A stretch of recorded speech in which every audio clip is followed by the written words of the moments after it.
सातारा जिल्ह्यामध्ये गेल्या 3 दिवसांपासून पावसानं उघडीप दिली आणि त्यामुळे शेतकरी वर्गामध्ये आनंदाचं वातावरण निर्माण झालंय। मान्सूनपूर्व शेतीची कामं करण्यात शेतकरी व्यस्त असल्याचं चित्र सातारा तालुक्यामध्ये पाहायला मिळतंय।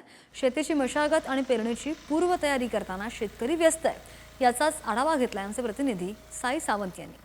सातारा जिल्ह्यामध्ये गेल्या 3 ते 4 दिवसांपासून पावसाने चांगलीच उघडीप दिलेली आहे आणि या उघडीपीमुळे शेतकरी वर्गात आनंदाचं वातावरण आपल्याला पाहायला मिळत आहे। मी आता सध्या उभा आहे सातारा येथीलच एका शेतामध्ये। आपण बघू शकता मोठ्या संख्येने शेतकरी कामात व्यस्त असल्याचं चित्र समोर आलेलं आहे। एकंदरीत पाहायला गेलं तर गेल्या 15 दिवसांपासून सातारा जिल्ह्याला अक्षरशः पावसाने झोडपून काढलेलं होतं।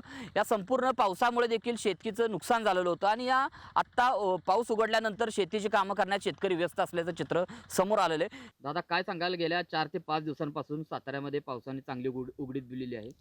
उघडीप दिली असल्यामुळं शेतकऱ्यांना आत्ता शेतीपूर्वक मशागत करण्यासाठी चांगली संधी मिळालेली आहे आणि पेरणीसाठी रानं शेती तयार करण्यासाठी चांगलीच लोकांनी योजना राबवली आहे, मशागत करत आहेत।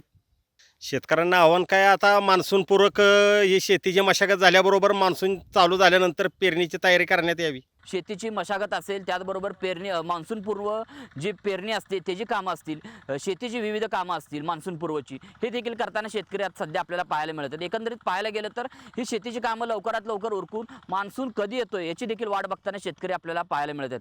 कॅमेरामन ओंकारसह मी साई सावंत, पुढारी न्यूज, सातारा।